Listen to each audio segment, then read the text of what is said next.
Interbank market में dollar की ऊंची उड़ान का सिलसिला जारी है। 40 पैसे इजाफे से डॉलर 195 रुपए की रिकॉर्ड सतह पर पहुंच गया है। मजीद जानते हैं डॉन न्यूज के नुमाइंदे तलकीन जुबैरी से। तलकीन, क्या वजह है रोज बरोज डॉलर की ऊंची उड़ान की?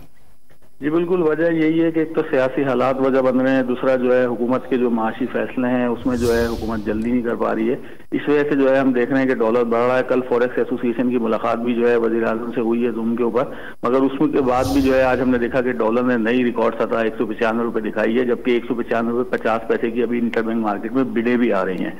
तो इससे लगता है कि डॉलर की परवाज जारी रहेगी और जब तक IMF की डील फाइनल नहीं होती तो करेंसी डीलर्स का कहना है कि रुपए पे दबाव जारी रहेगा। तलकीन जुबैरी, बहुत शुक्रिया आपका। इंटरबैंक मार्केट में डॉलर की ऊंची उड़ान का सिलसिला जारी है। 40 पैसे इजाफे से डॉलर 195 रुपए की रिकॉर्ड सतह पर पहुंच गया। ताजा तरीन वीडियोस के लिए हमारा YouTube चैनल सब्सक्राइब करके बेल आइकन प्रेस करिए ताकि आपको मिले हर अपडेट सबसे पहले।